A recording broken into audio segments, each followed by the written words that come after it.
Nós temos estudado uma série intitulada Dito e Feito. O objetivo dessa série é nós analisarmos algumas passagens do Novo Testamento que tem algum tipo de profecia sobre a pessoa, a vida e a obra de Cristo Jesus. Temos visto como os autores do Novo Testamento usaram as profecias do Antigo Testamento para evidenciar que de fato Jesus era o Cristo, o Messias esperado. Com essa série nós podemos aprender e temos aprendido algumas coisas. Primeiro, temos aprendido que de fato a Bíblia ela é infalível. Aquilo que a Bíblia diz de fato é verdade, isso pode ser comprovado no cumprimento das suas profecias. Temos percebido também que a Bíblia ela tem uma unidade, ela é uma única história. E quando nós compreendemos essa unidade das Escrituras, isso nos ajuda a perceber que aquilo que no passado era sombra, agora já é uma realidade na pessoa de Cristo Jesus. Isso nos ajuda a entender alguns eventos do Antigo Testamento, quando entendidos à luz do Novo Testamento e, sobretudo, quando eles são aplicados à pessoa e à obra de Cristo Jesus. E aí, nós não precisamos mais nos apegarmos às sombras, porque nós já temos a realidade diante dos nossos olhos. Isso nos ajuda também a entender como que os autores do Novo Testamento, eles usaram e eles aplicaram as profecias do Antigo Testamento. As minhas mensagens, elas têm sido pregadas nas narrativas de Mateus. E tal como acontece em outros evangelistas e também em outros autores do Novo Testamento, Mateus pega algumas profecias do Antigo Testamento e ele as aplica a Cristo Jesus. E ele então traz agora um sentido um pouco mais profundo, ou talvez mais amplo, daquilo que o profeta disse no passado. De maneira que nós podemos então agora compreender um pouco mais, e de forma mais profunda, o Antigo Testamento também. Ao contrário de João, que no seu evangelho deixa claro o seu propósito, no capítulo de número 20, versículo 31, Mateus não faz isso. Se você ler o evangelho de João, você vai perceber que o evangelho de João é dividido em sinais. O evangelho de João é o evangelho que agrupa o maior número de milagres de Jesus. A palavra semeiam, sinais, está presente e permeia todo o evangelho de João. E ele faz esse ajuntamento de milagres, de sinais de Jesus, para mostrar que Jesus fez muitos milagres. Na verdade, eles não caberiam em um único livro, mas esses sinais que João resolveu separar para que os seus leitores tivessem acesso, eles foram separados e colocados para que eles pudessem crer. E crendo, tem a vida eterna. Os sinais então apontam para Cristo Jesus e também para as suas obras. É por essa razão que nós vemos ele colocando números variados de sinais. João apresenta Jesus curando enfermos para mostrar que ele veio para reverter os efeitos da queda e assim trazer de volta a saúde à humanidade. E ele mostra então que de fato ele é o Messias esperado e qual é de fato a sua obra, reverter os efeitos da queda. E ele cumpre a promessa então de Gênesis 3, capítulo de número 15. Bem, Mateus não tem esse propósito expresso no seu evangelho. No entanto, se você ler o evangelho com atenção, você perceberá um duplo propósito no evangelho de Mateus. O primeiro deles é mostrar que de fato esse menino que nasceu em uma vila de Belém é de fato o Messias. E para que isso fique evidente, e como seus leitores são judeus, ele então faz uma série de citações diretas e indiretas do Antigo Testamento, para dizendo, foi dito e agora está feito. Foi prometido e aqui está o cumprimento da promessa. Dito e feito será uma coisa que aparecerá o tempo todo no Evangelho de Mateus. Além disso, além de mostrar que de fato Jesus Cristo é o Messias davídico esperado e mencionado no Antigo Testamento, ele vai também oferecer explicações sobre qual é a missão desse rei e de qual é a natureza do seu reino. Por isso que ele começa o seu evangelho com a genealogia, para mostrar que de fato ele é da linhagem de Davi. E logo depois de apresentar a sua genealogia, ele começa a falar de como as promessas se cumpriram na vida de Cristo Jesus. E o versículo de número 18 até o versículo de número 25, esse foi o objeto da minha última mensagem. Mateus então apresenta a maneira como o nascimento de Jesus foi previsto no Antigo Testamento. E ele então faz alusão a Isaías, capítulo de número 7, 8, versículo 8 e versículo de número 10. E ele mostra então que de fato estava lá presente de que a virgem ficaria grávida. Isaías já tinha dito que ela daria luz a um filho, a um menino.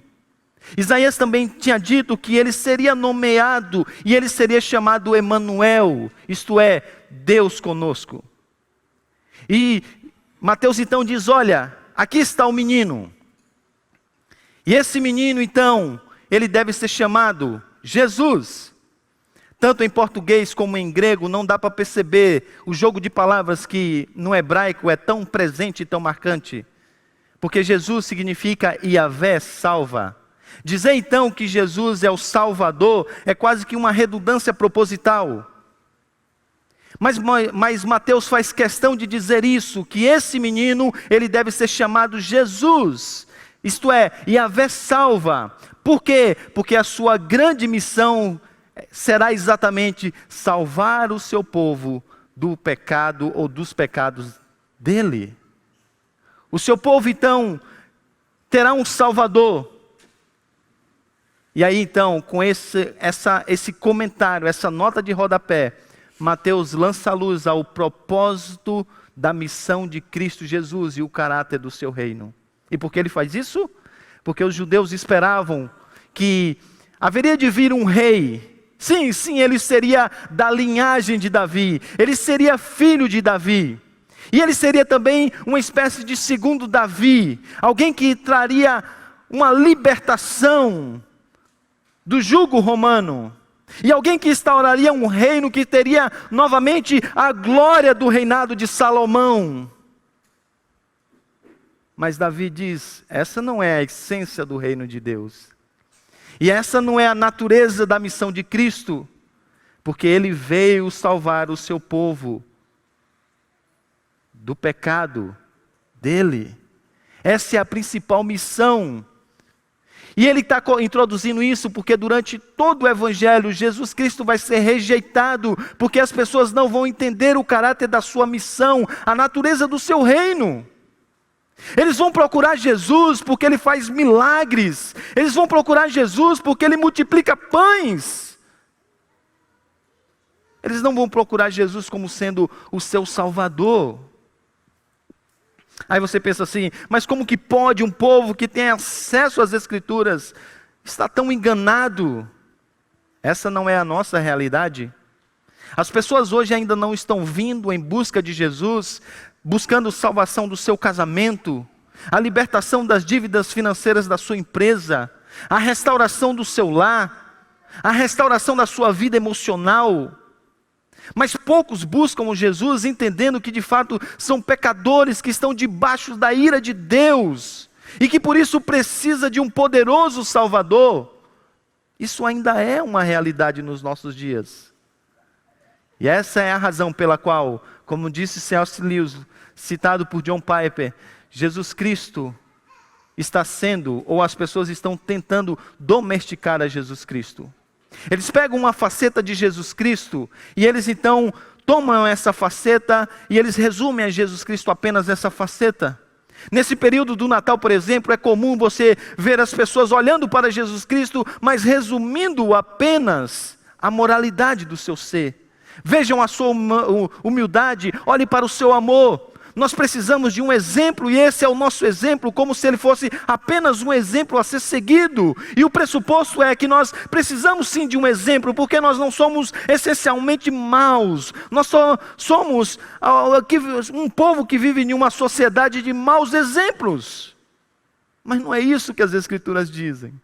As Escrituras dizem que nós estamos perdidos, que nós não somos bons, que nós somos maus e por isso nós precisamos de um Salvador, porque senão a ira de Deus cairá sobre a nossa cabeça.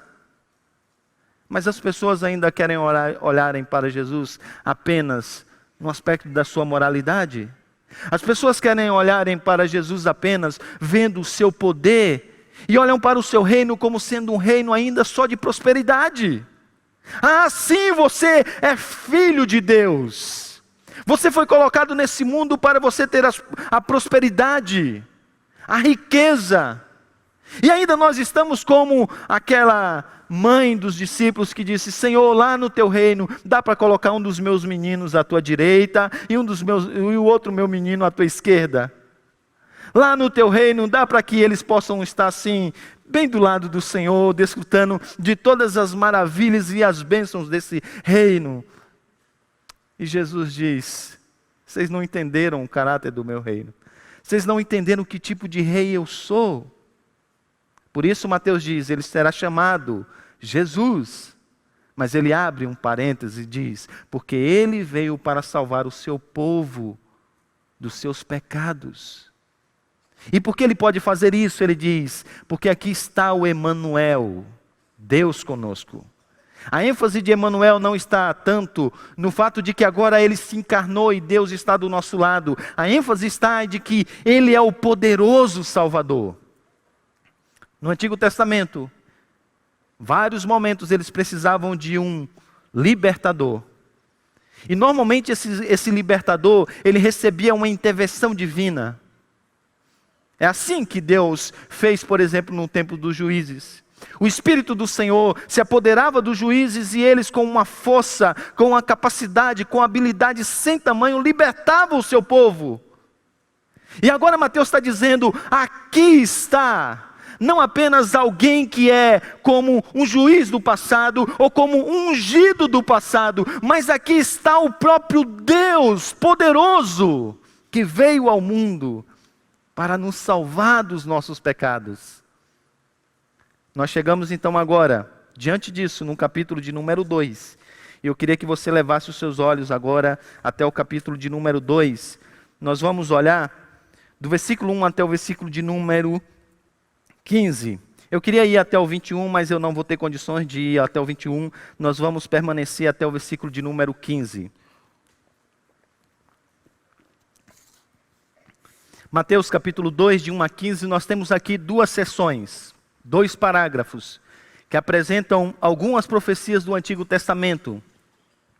E esses 2 parágrafos têm 2 lições preciosas sobre a pessoa de Cristo e o seu ministério. E eu vou usar a seguinte metodologia. Eu vou ler o texto, eu vou explicar o texto, e no final de cada divisão, de cada bloco, eu vou dar a ideia central dessa parte, tá? Então, ao invés de falar a divisão e explicar, eu vou fazer o contrário. Eu vou explicar e vou dizer depois qual é o ensinamento de cada um dos parágrafos, ok?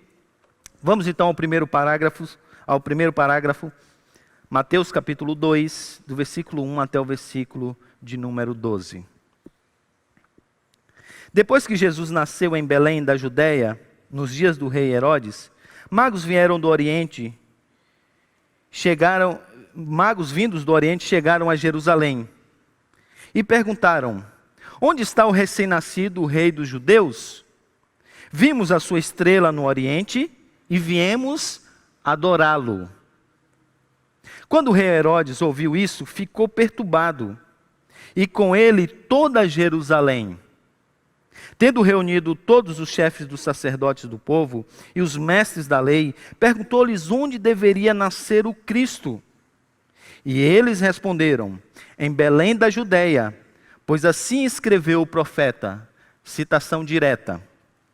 Mas tu, Belém, da terra de Judá, de forma alguma és a menor entre as principais cidades de Judá, pois de ti virá o líder, que como pastor conduzirá Israel, o meu povo. Essa é uma citação direta, e essa é uma citação que ela não apresenta muitos aspectos teológicos, ok? Ela, basicamente, a sua primeira parte é apenas uma citação geográfica. É como se Mateus estivesse dizendo assim: veja, ele nasceu em Belém. Isso foi profetizado, se cumpriu as Escrituras. Não era necessário que o Messias, não diz as Escrituras, viria lá de Belém? E de onde ele veio? De Belém. Então isso é mais uma prova, diz Mateus, de que de fato ele é o Messias.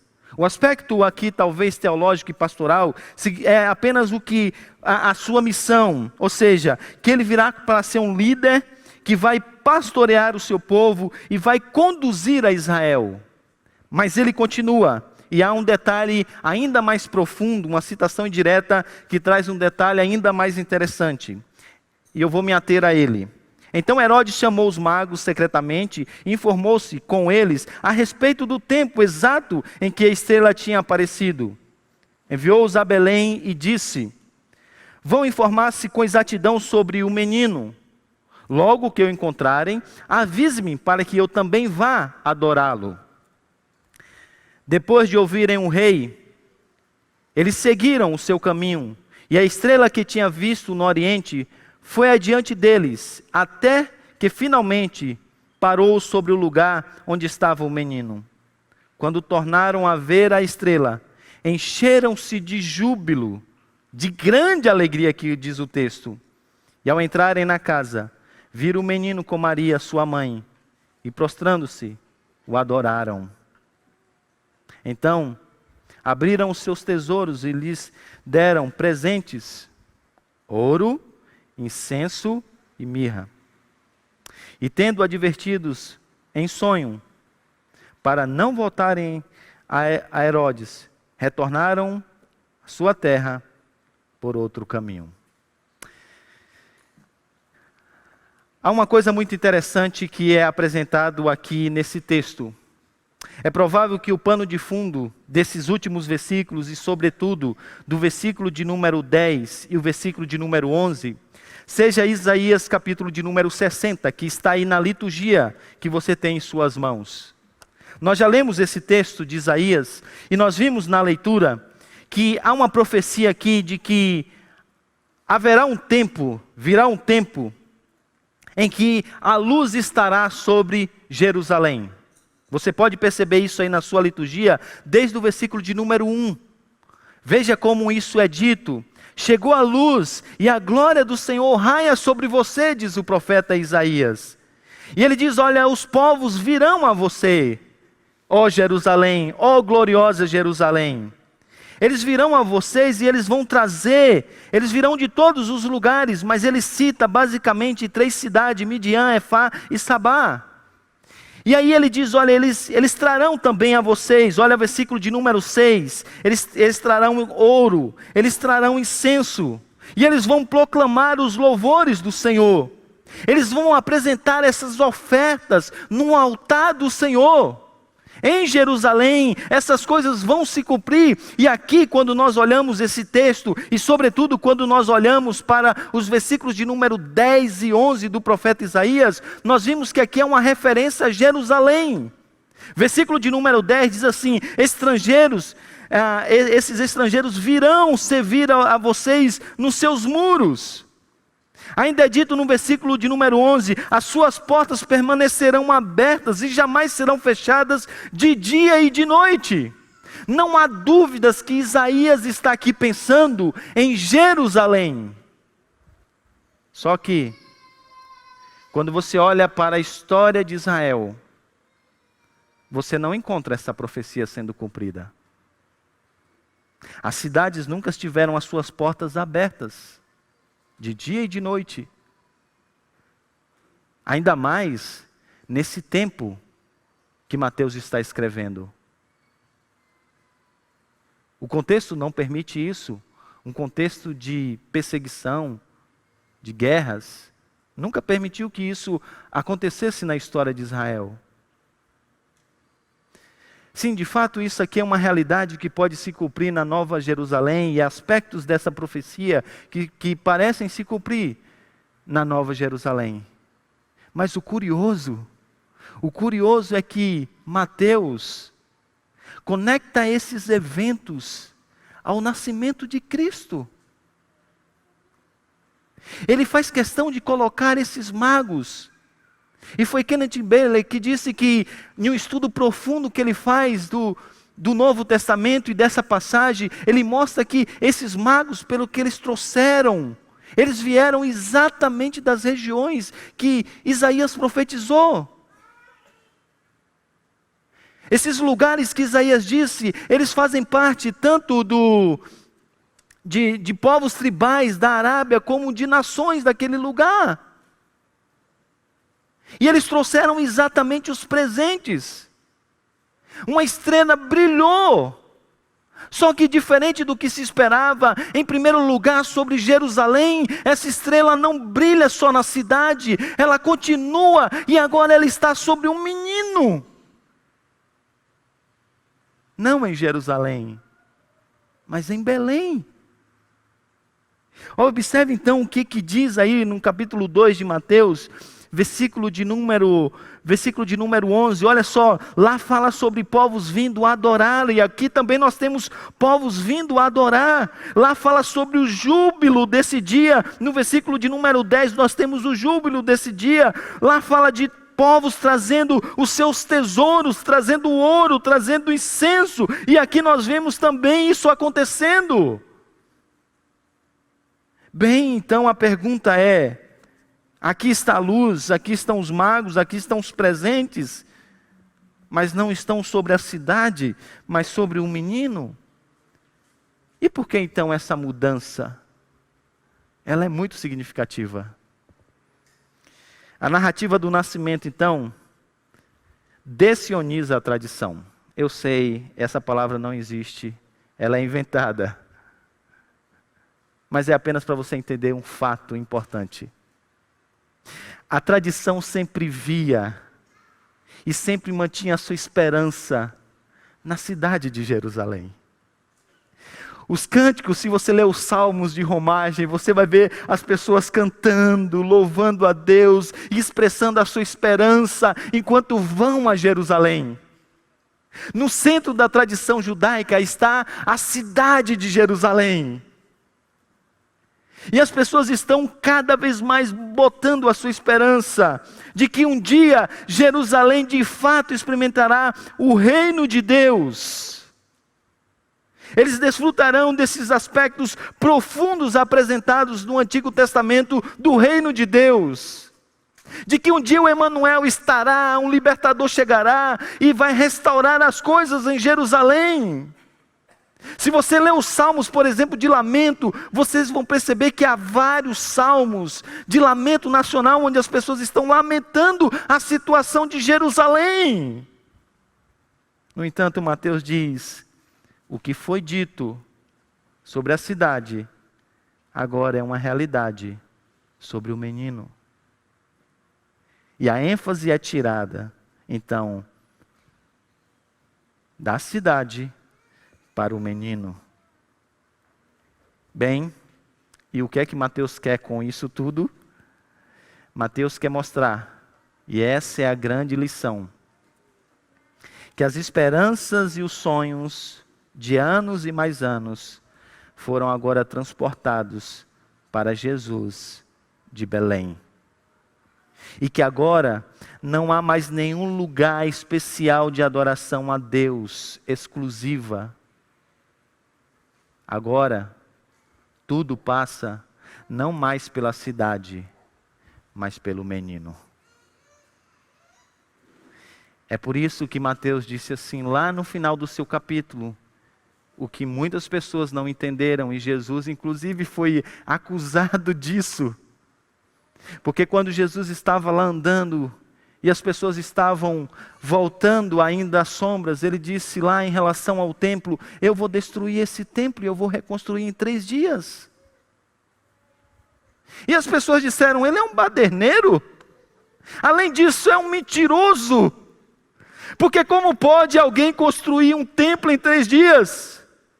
E aqui não tomem como na sua mente a arquitetura dos nossos dias. O desenvolvimento tecnológico dos nossos dias. É o 1º século. E alguém diz que vai destruir um templo como a de Jerusalém e vai reconstruir esse templo em 3 dias. E eles dizem, esse é um baderneiro e além disso é um mentiroso. O que eles não entenderam é que tudo que era sombra, todas as esperanças, tudo que se via em Jerusalém, agora se vê na sua pessoa. O que era o templo de Jerusalém? Era um lugar onde você se encontrava com Deus. E era um lugar onde Deus santo e povo pecador poderia ter comunhão, porque era no templo que os sacrifícios eram feitos, era no templo que os pecados eram expiados, era no templo que essa conexão novamente era feita. Mas agora está aquele que é o verdadeiro templo. É por isso que quando ele morreu, o véu se rasgou. E agora, se você quer encontrar a Yahvé, você necessariamente precisa ir a Jesus. A Jesus. Você não encontra a Yahvé simplesmente indo a Jerusalém.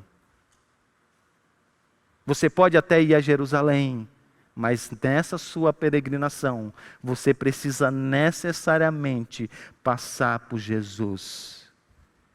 Passar por Jesus. A profecia de Isaías é uma realidade final na Nova Jerusalém. Mas essa realidade só é trazida por meio do menino que nasceu em Belém. E todas as esperanças que eram colocadas e todas as promessas para a cidade, agora precisa passar pelo menino. Pelo menino. Mas o texto continua. Chegamos então ao versículo de número 13. E o versículo de número 13 diz: E tendo eles, seja os magos, retirado, eis que o anjo do Senhor apareceu a José em sonhos, e disse a José, dizendo: Levanta-te, toma o menino e a sua mãe, e foge para o Egito. E demora-te lá até que eu te diga, porque Herodes há de procurar o menino para matar. E levantando-se ele, tomou o menino e a sua mãe. Olha a ênfase importante aqui no menino, né? Porque normalmente você pega a mãe e depois o menino.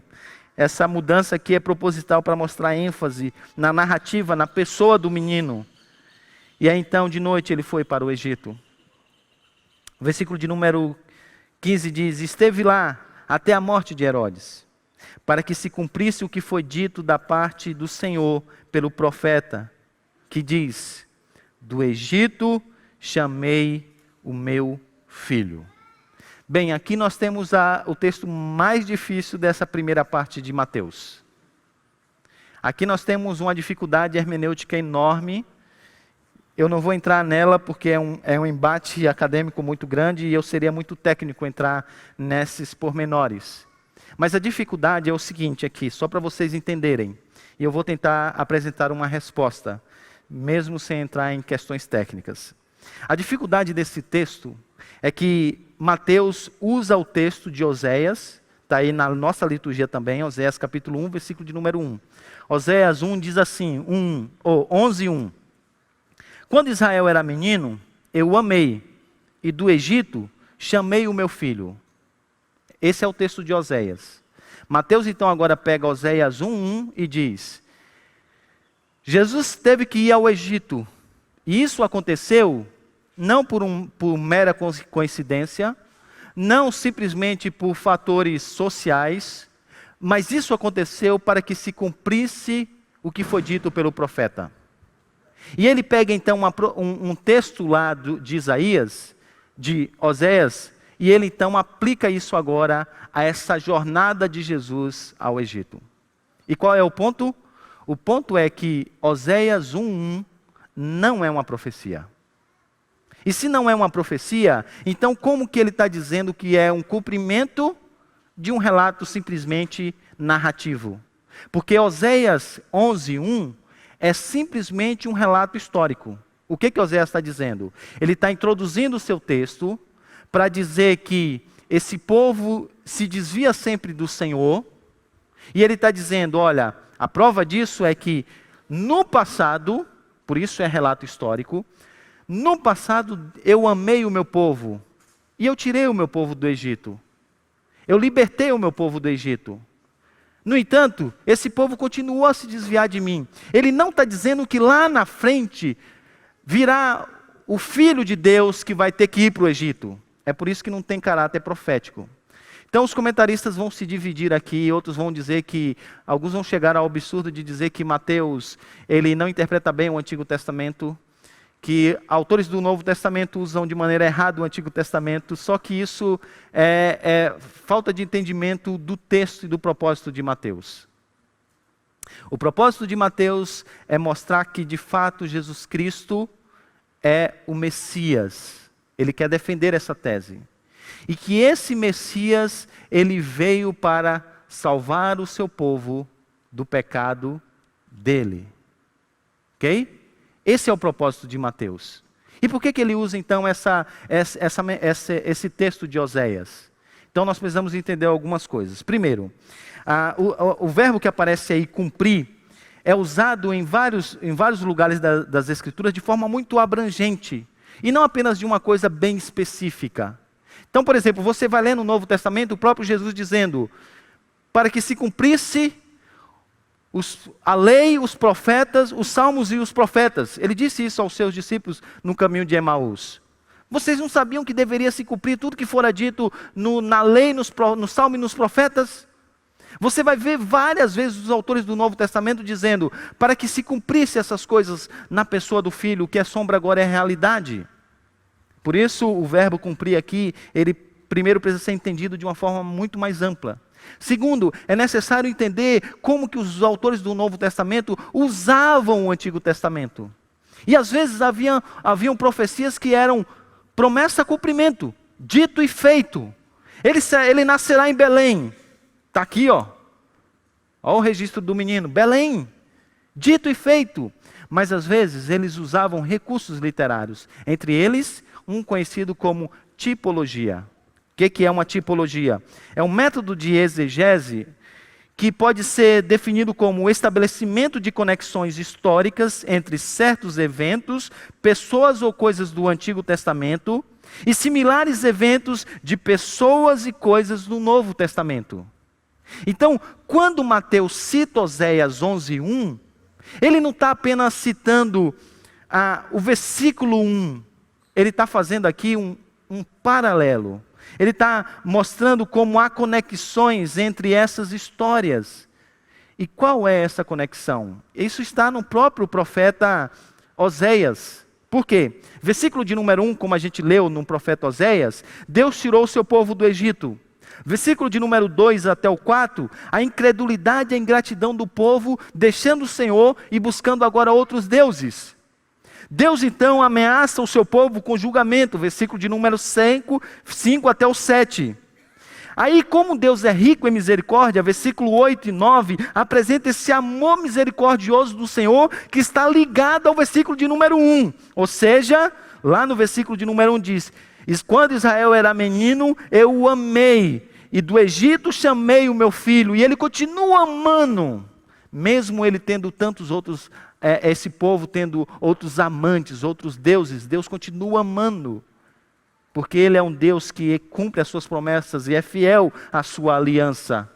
Ele continua amando, e porque Ele ama, Ele age com misericórdia. Versículo 8 e 9 de Oséias, capítulo número 11. Versículo 10 a 11 é apresentado então uma nova libertação.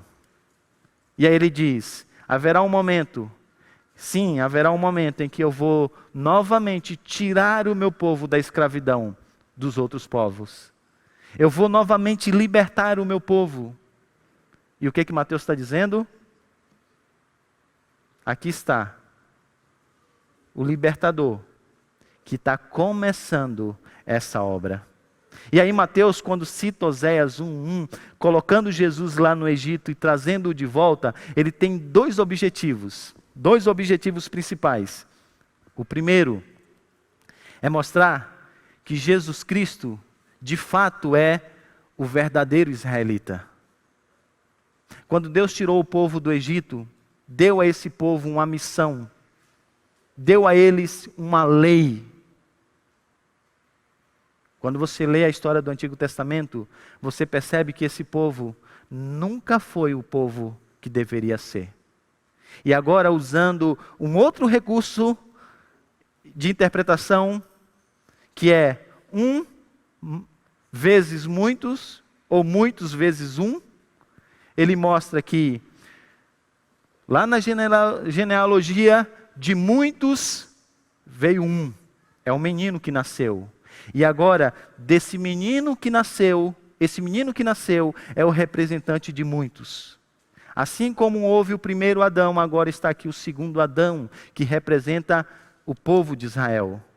E aqui então, Israel agora é colocado em paralelo com Cristo. E Cristo é um tipo de Israel. Ele é o que o Israel deveria ser, ele agora é.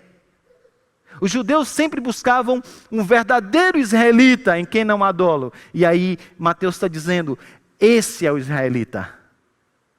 Esse é aquele que foi para o Egito, voltou do Egito, tomou a lei de Deus nas suas mãos e a seguiu.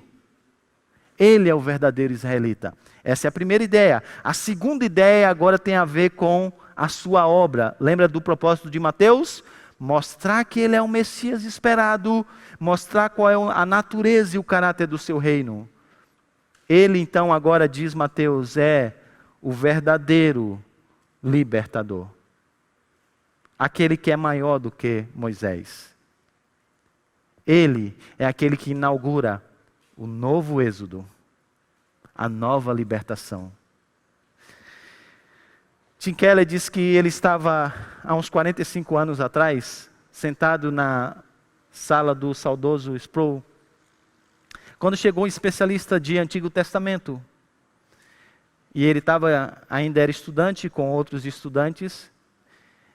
E o Sproul disse assim para aquele especialista em Antigo Testamento: conte-nos como o Antigo Testamento pode ser relacionado com o Novo Testamento. E aí aquele professor que estava de passagem, era um britânico, estava de passagem por ali, ele disse assim, tá bom, vamos lá, pense no seguinte.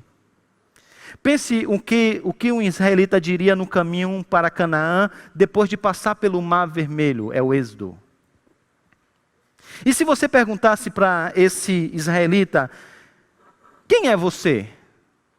O que você acha que ele responderia? E aí o estudioso diz, eu tenho uma ideia. A resposta seria mais ou menos essa.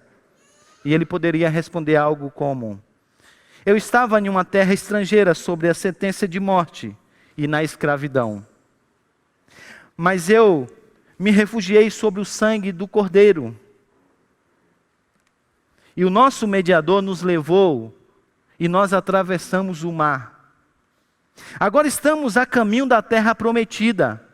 E embora não tenhamos chegado ainda lá, temos a certeza de que o nosso Deus está conosco e Ele nos levará de forma segura para casa. E aí aquele professor olhou então para aqueles jovens e disse, é exatamente o que um cristão diz hoje, quase que palavra por palavra. O que nós dizemos hoje? É o mesmo que um israelita dizia depois do Êxodo. Nós estávamos escravos e fomos libertos. Fomos libertos pela graça, atravessando de um lado para o outro, porque o nosso mediador interveio. E aí o Tim Keller, em um dos seus sermões, que está naquele livro, As Escrituras Testificam de Mim, ele pregando sobre o Êxodo, ele diz que esse Êxodo do passado pode ser percebido nesse novo Êxodo inaugurado por Jesus Cristo no Novo Testamento, considerando 3 coisas. A primeira, de que fomos libertos? A segunda, como fomos libertos? A terceira, por que fomos libertos? A resposta à primeira pergunta, de que fomos libertos, diz o Tim Keller, nós fomos libertos da escravidão em camadas. Ou seja, há tanto um aspecto pontual como um presente dessa nossa libertação. Pontualmente, nós fomos libertos e salvos, como disse na minha primeira mensagem, da ira do próprio Deus. Da ira do próprio Deus. E para que você entenda isso aqui, os meus alunos de segunda-feira já perceberam e a gente já estudou isso de forma profunda. Agora eu queria que você abrisse, por favor, em Apocalipse, capítulo de número 12.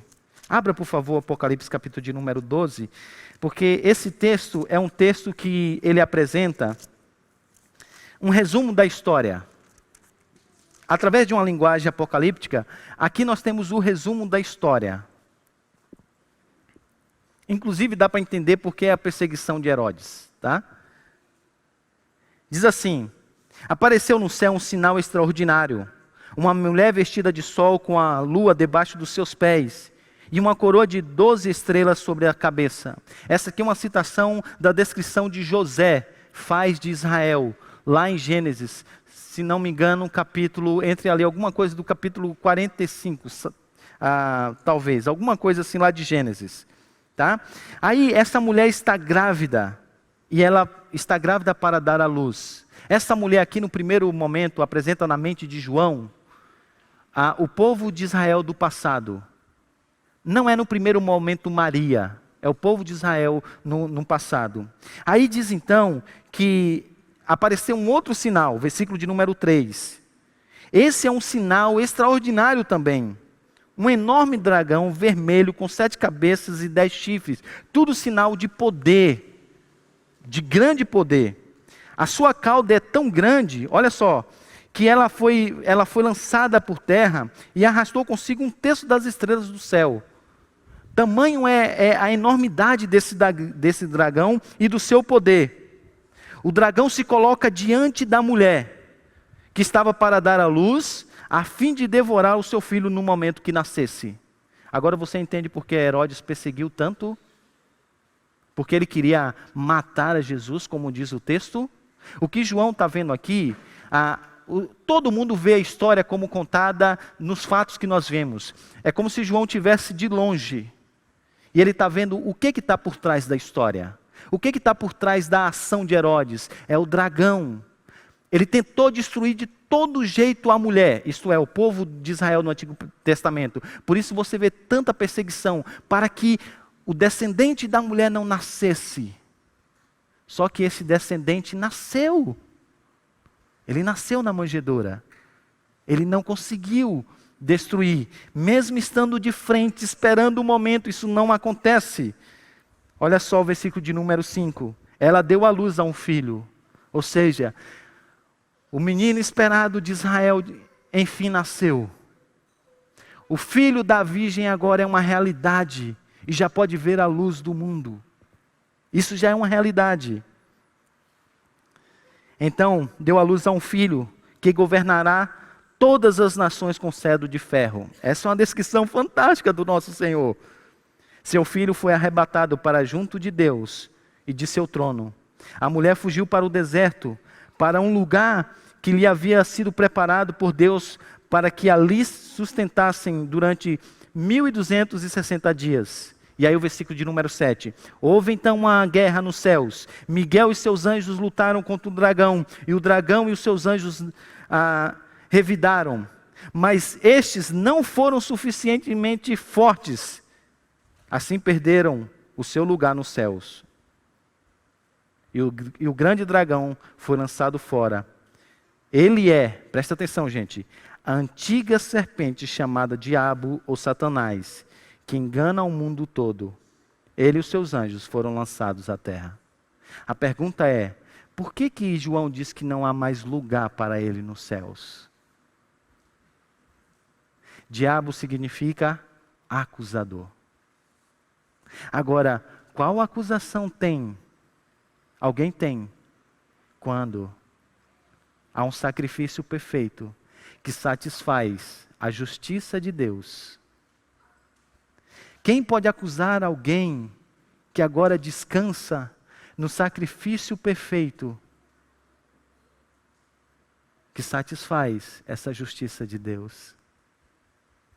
Quem pode acusar Deus de injustiça se ele derramou a sua ira sobre aquele que ofereceu um sacrifício perfeito para os pecados do seu povo? Jesus, esse menino nasceu e o seu nome é Jesus, porque ele veio salvar o seu povo do pecado dele. É isso que João está dizendo. Por isso, o êxodo agora, o novo êxodo, sabe o que é? É primeiro a libertação de Deus fez por nós dele mesmo. A ira de Deus deveria cair sobre todo filho da desobediência. Mas Deus, lá no jardim do Éden, disse à serpente que levantaria um homem nascido de uma mulher. E esse reverteria os efeitos da queda. Reverteria e deixaria o inimigo sem nenhum tipo de possibilidade de acusação. Por isso não há lugar para ele nos céus. Só que ele não salvou apenas, ele não nos liberta apenas dessa ira vindoura, e a gente não está mais debaixo dessa ira por causa desse menino que nasceu. Disse isso na minha primeira mensagem, que ele também nos salva de nós mesmos. Sim, a escravidão, ela vem em camadas. E a história do primeiro êxodo não é diferente da história desse êxodo atual. Não é curioso que o povo saiu do Egito e já está com saudade do Egito? Não é curioso que ele foi libertado assim de uma maneira extraordinária? E ele vê nesses feitos, mas diz Oséias, é um incrédulo e um ingrato, que agora vai amar outros deuses. Você olha assim, você fala assim, isso é um absurdo, isso não pode. Isso porque Deus já tinha libertado do jugo egípcio. Mas nem sempre nós somos libertados dessa escravidão que está dentro de nós. Como eu disse, nós somos libertados da escravidão. Mas a escravidão ainda é uma realidade. Só que Deus sabe o que Ele está fazendo por causa da obra de Cristo Jesus. Agora Deus está fazendo com que nós sejamos livres de nós mesmos. Esse é um aspecto prático dessa redenção. Sabe por quê? Porque nós vamos morrendo de Jesus para o nosso eu. É por isso que Jesus disse, aquele que quer vir após mim, tome sua cruz, siga-me. Discipulado é morte. Agora você consegue morrer para você mesmo? Não consegue. Você se ama. Você adora ídolos. E você não tem forças. Mas Isaías disse que haverá um dia em que no novo céu e na nova terra, isso não vai mais existir. Mas a boa nova é que isso já pode ser uma realidade. Não precisa ser plena e não pode ser plena. Porque a gente vive em um mundo caído. Mas já é uma realidade. Porque o reino de Deus já é uma realidade. Você já está livre do cativeiro de Satanás. Você peca porque você ama esse pecado. Mas não porque você é escravo do pecado. Porque Cristo já libertou. Você fica aí buscando a salvação pela lei. Porque você é um incrédulo. Porque você já foi livre da lei. Veja que esse novo êxodo nos libertou de uma escravidão que ela vem sobre várias camadas. Só que a obra de Cristo nos liberta de todas essas camadas. Eu queria que você entendesse que salvação não é apenas ser livre da ira de Deus. É ser você sair do inferno e ir para o céu. É isso.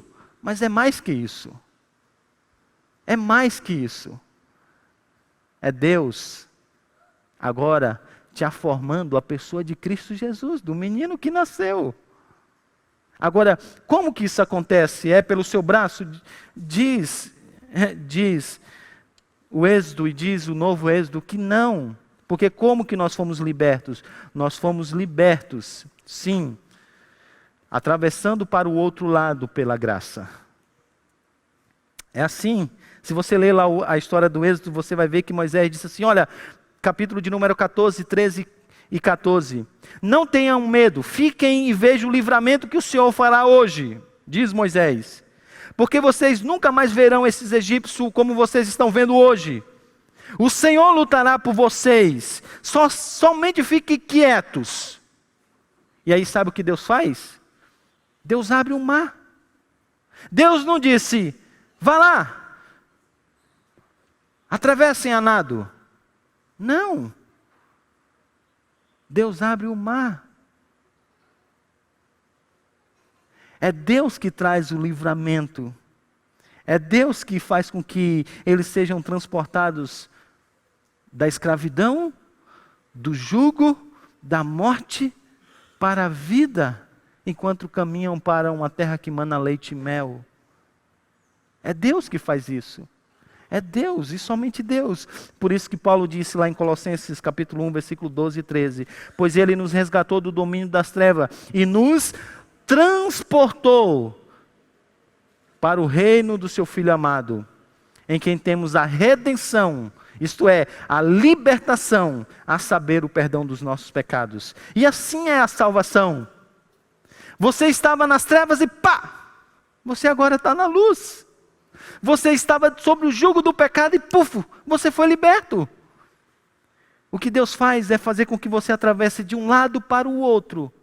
De um lado para o outro, pela graça. Não é a nado, não é nos seus braços, é pela graça. É por isso que Pedro disse, antes de vocês sequer ser povo, vocês antes sequer eram povo, mas agora são um povo de Deus. Ele disse, antes vocês não tinham recebido misericórdia, mas agora vocês receberam misericórdia.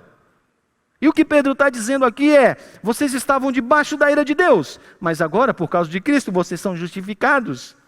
Vocês estavam nesse reino, agora Deus fez com que o mar se abrisse, vocês passaram, e agora vocês estão no reino de Deus. Vocês eram da família de Faraó, mas agora vocês o meu povo, é Israel. Não é pelo braço, é pela graça. E por que pode ser pela graça? E por que somente é pela graça?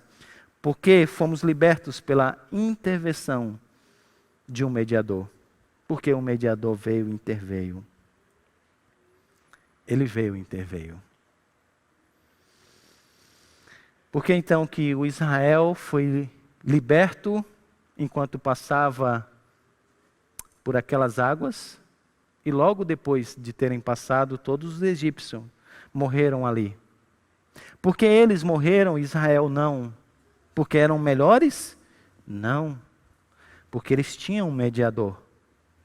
E é interessante que quando você olha para Moisés, Moisés está tanto identificado com o povo como identificado com Deus. Ele está identificado com o povo porque ele faz parte daquele povo, e a ira de Deus pode também cair sobre ele no seu julgamento. Mas ele está identificado com Deus, porque ele é aquele que é o meio que Deus traz a libertação. Aí Mateus diz, veja, e não é que tem um que é maior do que Moisés ainda, que também está identificado conosco, e que também está identificado com Deus. Mas há algumas diferenças. A sua identificação conosco não é a identificação que Moisés tinha, porque esse era pecador. Aqui nós temos então o verdadeiro israelita. O verdadeiro israelita esteve diante de vocês. E aquele que é maior do que Moisés também. Não é apenas um instrumento de salvação como foi Moisés. Esse é o próprio libertador. Esse é o próprio libertador. Esse tem o domínio sobre todas as coisas. A sua identificação então com Deus é ontológica. Sabe o que isso quer dizer? A resposta que eu disse que Mateus já queria levantar. Jesus, Yahvé salva, quer dizer que apenas esse menino que é filho de Maria trará a libertação? Ou Jesus, Yahvé salva, quer dizer que esse menino é o poderoso Salvador?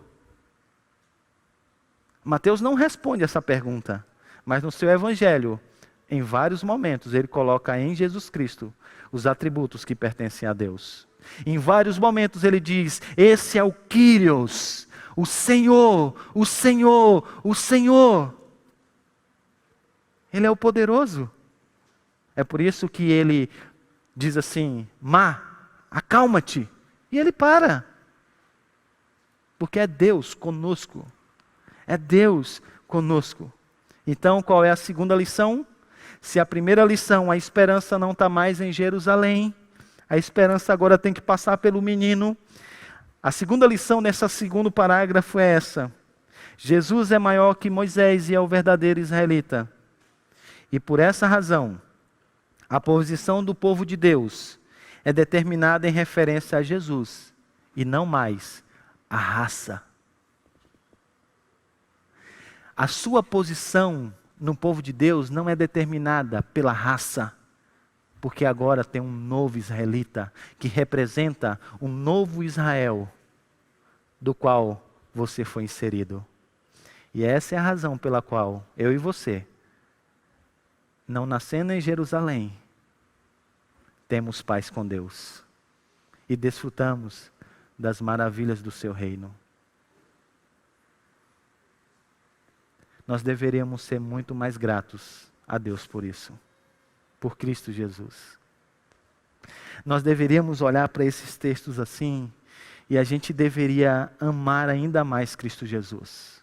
Ainda mais Cristo Jesus. Sabe também, eu acho que a gente deveria olhar para isso e entender essa salvação, e a gente deveria ser muito mais contente com o que a gente já tem. Porque a gente não entendeu qual é a missão de Jesus e o que significa participar do seu reino, é que a gente vive tão insatisfeito. Agora, enquanto fui visitar os parentes da Denise, conversei com uma pessoa que estava em um almoço, e falando comigo da tristeza dela, dizendo: sabe, pastor, eu tenho me esforçado assim para servir a Deus.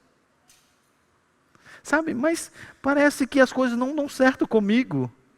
Os ímpios prosperam, mas eu não. E ele é de uma igreja da teologia da prosperidade.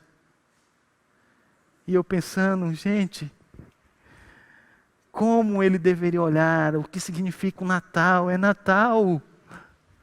Como ele deveria estar alegre agora, porque o menino nasceu. E ele nos salvou dos nossos pecados. E nós agora estamos livres da ira de Deus. E Ele está arrancando o nosso eu do coração, e Ele está preocupado com prosperidade. Qual é a posição dele no reino? Ele deveria estar naquele dia assim: pastor, como essa data me faz lembrar de coisas boas.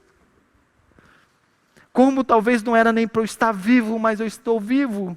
E como um dia eu terei até mesmo vida eterna, porque o menino nasceu, pastor. Deus cumpriu a sua promessa. E o nosso Salvador nos salvou dos nossos pecados. Nós deveríamos nos alegrar muito mais com isso. E eu queria que nós cantássemos um cântico que fala dessa realidade, que fala dessa história. Mas essas profecias do Antigo Testamento, elas não param apenas em Jesus, elas só são o início, a inauguração do seu reino. Porque esse menino que veio, que nasceu, ele vai trazer o reino de Deus como uma realidade.